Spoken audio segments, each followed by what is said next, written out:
My brothers and sisters, you are now watching The Gamer 2323, so just forget about the chores you're supposed to do. Put your feet up, get your Kool-Aid, fried chicken, popcorn, get whatever you may need. And I hope you enjoy the video. Finally, the greatest show on TV has come back to AMC's The Walking Dead. AMC's The Walking Dead. Lord have mercy. Hands down, there's no debate. You can't tell me no different. This is factual evidence confirmed, okay? No show on TV right now. Not Flash, not Arrow, not Game of Thrones, not Breaking Trash, even though that's done and over with. No show on TV can even tie the shoestrings of what AMC has with The Walking Dead. The Walking Dead, hands down, takes a crap on all of your favorite shows, okay? I'm joking. Some people, because I know I have yet to watch Game of Thrones, I've yet to watch Breaking Bad, I've yet to watch Arrow, Flash. People keep on saying, bruh, will you stop watching this trash and watch these shows? I'm here to tell you that Walking Dead is better than all your favorite shows. Yeah, okay. Saying that, talk to the head. Fear the Walking Dead, the series premiere was last night. It's 6 episodes before the official season 6 of The Walking Dead starts. And I was really looking forward to this, just because I wanted to see, how it all began. With the TV show of The Walking Dead, you really never got to see how it began. Rick wakes up from his, coma and you're just, thrown into the world of The Walking Dead. People are dead and they're now walkers and you just have to, adapt to this new world. With Fear the Walking Dead, you get to see it before it all goes down. So I was really looking forward to the show. There is no Rick Grimes, there is no Daryl Dixon out this sucker. There is no Carol. There is no Michonne. There's no Sasha. There's no Abraham. Okay? There's none of those guys. Completely new characters and they don't know what's going on. They're not used to seeing walkers. They're not used to seeing people dying and coming back to life and trying to eat you. This is all new to them. So I like to see it from the point of view to where the viewers know what eventually is going to happen, but these new characters don't. They are literally just thrown into this crazy new world to where it's like they literally have to adapt to it, as things are going on. So I was really hoping for this show, to bring that to the series. In the very first episode, I was really impressed with it. It wasn't too slow. It was not too fast. They did just enough. And a lot of stuff happened in the first episode. I'd say it was easily over 60 minutes because it started at 9 o'clock and it didn't end till like 10:30-ish. So the first episode was like a 90-minute long episode, completely new characters. They don't know what's going on. And, I was really entertained with the first episode. So I had said on our Twitter, I was thinking about reviewing Fear the Walking Dead and also Walking Dead season 6. And people say, yo, bro, go for it, bruh. Do you. So that's exactly what a brother is going to do. I'm gonna do me. So I decided just to, review the first episode of Fear the Walking Dead and just, all the stuff that went down in it. So, hopefully you guys enjoyed this video. Hopefully you're into The Walking Dead, first off, cause if you're not, it's just like, irrelevant, but anyways, Fear the Walking Dead, episode 1. Let's get into this. Alright, so, Fear the Walking Dead. So I'm sure you guys have seen the previews before this show started, to where the guy is running outside of the, church, I guess, and then he runs into the road and gets hit. So, it starts off with that character. The character's name is Nick, and he is a drug addict. He lives inside this crack house with his other crack buddies, and the crack house ends up being like this abandoned church, thing. So he lives there with his other crack friends, and so the show starts off. He wakes up, and he sees that no one is around. So he gets up, wipes the crust out his eyes, and he begins to explore and see where his other crack friends are, So he's like, Gloria! No response, So he goes to explore to see where, to see where his people are. And, he comes across a dead body. And again, this is why I want to see a show like this, because seeing dead people they're not used to that yet, you know, so seeing a dead person with a chunk of, you know, meat missing from his neck and seeing blood everywhere, it's like, that's not a normal, a normal thing to see yet. So he instantly gets freaked out. He don't know what's going on. I'm pretty sure at that point that he does not know if, you know, if he's having a bad dream or if this is actually going down. So he sees a dead person. He's like, what the freak is going on? So then he picks up like this steel pipe and he's like, Gloria. No, and he's not getting no response. So he's like, yo, where is everyone? So he eventually goes into this room and he finds Gloria. The only thing is, Sister Gloria is no longer the Gloria that he once knew. Gloria has turned into a walker. And again, they're not used to seeing walkers. You know, they're like, what the heck is going on? You know, so he sees, you know, his friend, blood is like all on. And it was just like when he's, when he came across her, she was like feasting on this black guy. And I'm like, bruh, this freaking series just started and already a black man is down. It's like in The Walking Dead. If you watch The Walking Dead, I swear there is an unwritten rule that if you're not Michonne, then no black character is safe in this show. This jump was not even 10 minutes in, already a black man is down. I'm like, you know, so she's feasting on she's feasting on this guy, and before that happens, Nick is like, Gloria, we have to go. And then she turns around and then he sees that something is wrong with her. Again, he's not sure what's going on because seeing a walker is not, you know, what they're used to seeing. So, you know, she comes at him, he gets freaked out and he runs outside the church. So then that's when the previews that we seen come, you know, he runs outside the church, then he runs into the street, bam, a car hits him, he gets sent to the hospital. So the family that this show revolves around, you get to see more of these characters after the opening scene goes down with Nick. The family is a real dysfunctional, diverse group. You know, the dad, whose name is Travis, he's Spanish. I think the actor who plays him, what's his name? Oh my God, he's in one of my favorite movies, Training Day. I think his name is Cliff Curtis. He plays the Mexican gangster in Training Day. If you remember that scene where they had the white cop trapped inside of the bathroom about to blow his head wide open with the shotgun, that's who plays Travis. So you have Travis, he's like the stepdad, he's Spanish, the mom is white. I think her name is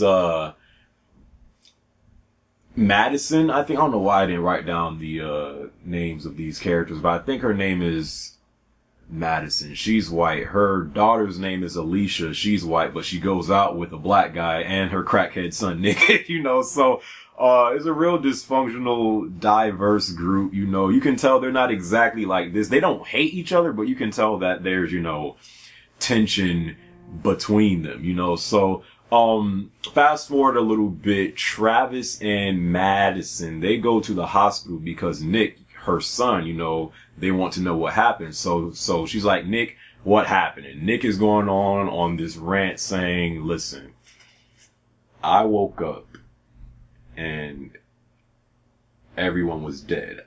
I seen Gloria eating one of my friends. And, you know, of course they don't believe him. This man's a crackhead. You know, they don't believe at this point a word coming out of this man's mouth. You know, they just think that it's the side effects due to all the drugs he does. So they don't believe him at this point, you know. Fast forward a little bit more. Well, before that, go to the school. So back at the school, you know, that's in the show, a lot of students are starting to miss school because there's a case of the flu going around. So a lot of students are starting to miss school. The principal there, I think his name is Artie. Man almost look identical to Obama. Like, he looks like Obama, almost talks like him too, you know. So I was like, I did not know they casted Obama to be in this show, you know. So the principal, whose name is Artie, you know, he's saying that like a lot of kids are starting to miss school because there's a case of the flu going around. Travis, he's a teacher there, and Madison, I'm not sure if she's the assistant principal there or something, but she works there, but she works there as well. So one of the students at the school, they walk inside of the school, and one of the metal detectors go off. So Principal Obama, he's like, what do you have in your pockets? Madison goes over, and she actually knows the student whose name is Tobias, I think, and she checks his pocket and she sees that she has a knife in his pocket. But in order to kind of bail him out, she pulls out some coins and is like, it's just this. So then she brings Tobias to her office, and she's like, Tobias, why do you have a knife in your pocket? And he's like,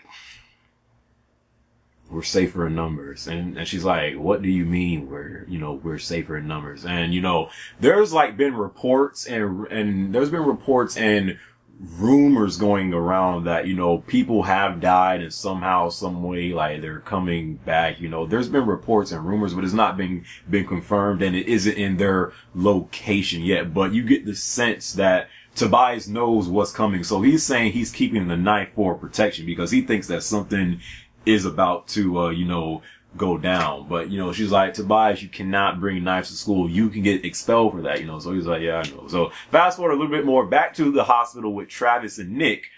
Travis is trying to get to the bottom of what Nick saw. And Nick, he's like going on like, listen, I know this sounds crazy. I know I do drugs. You guys probably do not believe me, but I'm telling you right now, this has never happened to me before. I woke up and everyone was dead. I seen Gloria eating another guy. And, at this point, Travis, he still looks skeptical, but he doesn't look like he's completely dismissing what Nick is saying. So what does he do? This man decides to go to the crack house that Nick was at and do some investigating. I'm like, bro, that was me? There was no way you would have caught my black behind inside of that crack house, because no, it was dark in there. It was dirty. And yeah, he went in there with a flashlight to see if what Nick was saying was actually true. Like something bad happened at the crack house. So he was trying to get down to what really happened. So he's doing some investigating, just seeing how Nick was living. There's needles just scattered all around, because of all the drugs, that him and his crack friends do, so he's doing some investigating. He goes inside of this room and he sees like the doors like almost like shaking. So I'm thinking it's going to be like a jump scare and like a rat comes out or something. Nah, fam. Travis pulls back the door. A freaking actual person like runs at him saying, please don't kill me. Please don't kill me. And at first I thought he was like a walker, but it was like a person. I guess he was trying to hide from one of the walkers that's still inside of this crack house, so he starts to run off. Travis tries to catch him, but he loses his trail. So Travis is doing some more investigating that. And at this point, he's spooked out because he's like, why was that guy trying to hide behind the door? So he's doing some more investigating.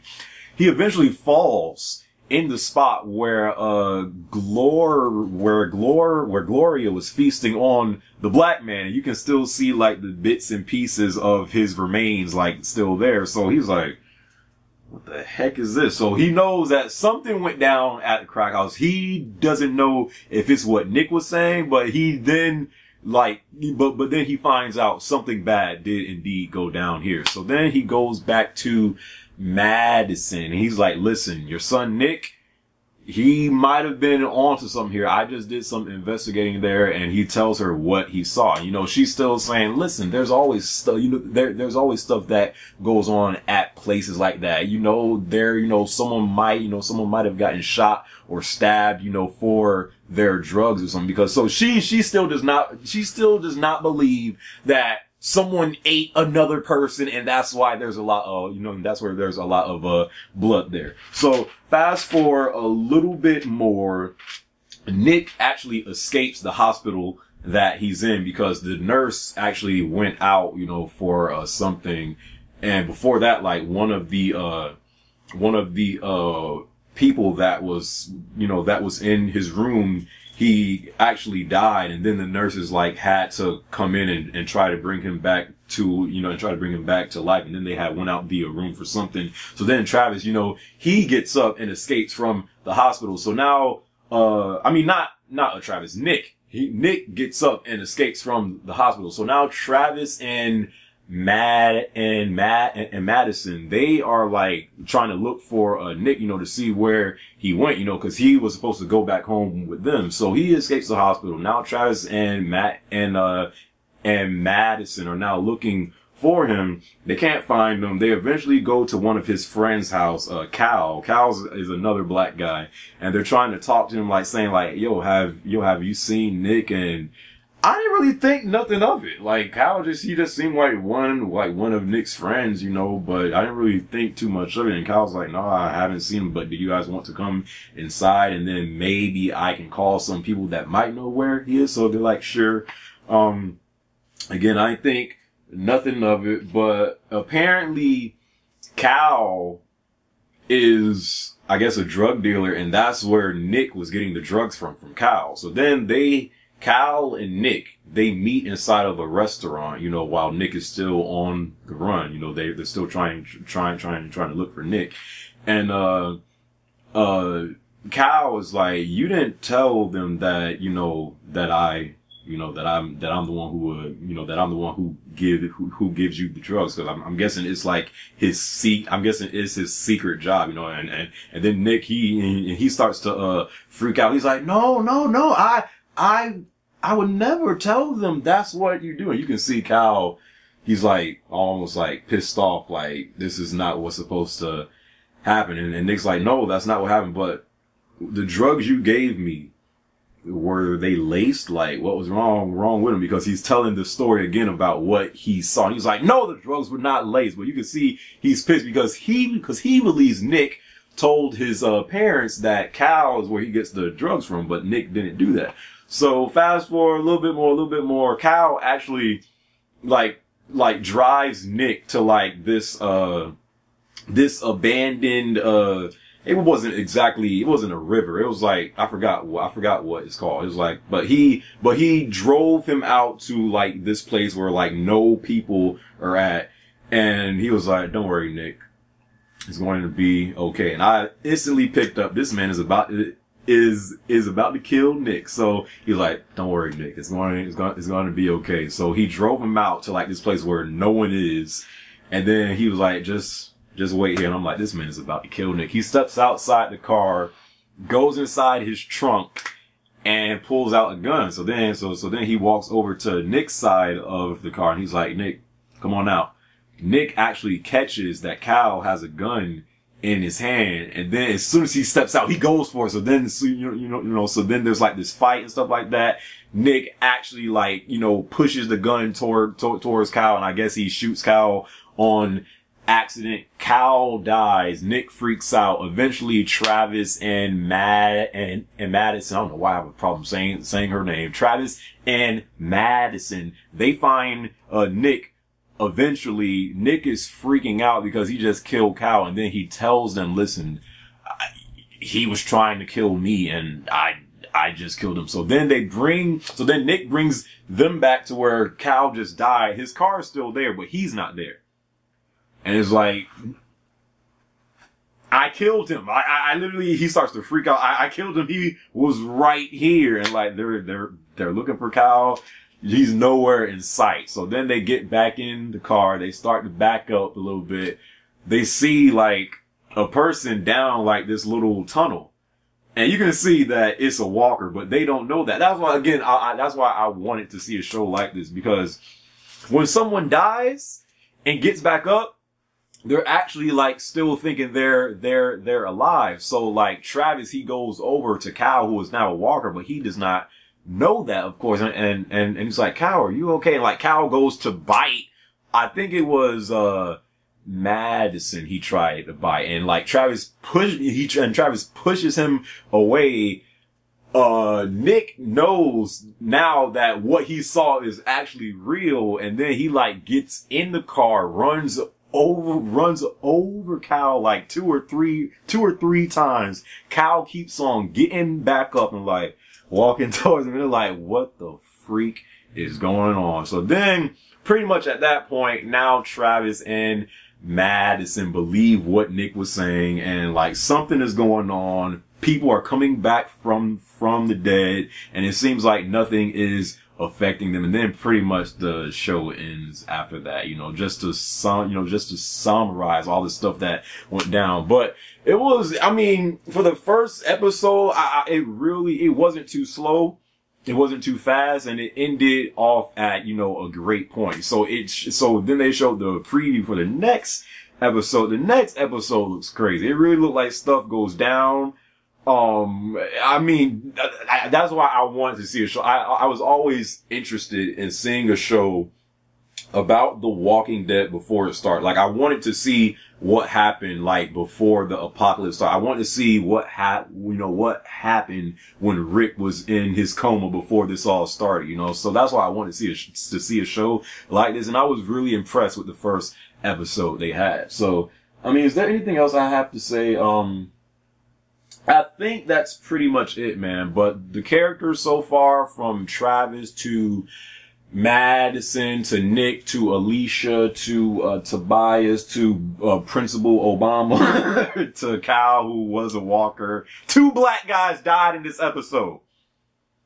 Black people are not safe in The Walking Dead. I'm telling you, if you're not Michonne, you ain't safe, But really good episode. I was thoroughly entertained. The next episode looks crazy. I can't wait for that. So, I give the first episode of Fear the Walking Dead, I give it, a 8.5 out of 10. I really enjoyed the episode. I thought it could have, I thought the pacing could have been a little better, but for the most part, it kept me entertained throughout, and it ended off at a great note, and the next episode looks crazy. So, that's my review of the first episode of Fear the Walking Dead. Expect my next review for, of course, the next episode on Sunday. And yeah, man. I mean, I am really enjoying Fear the Walking Dead so far.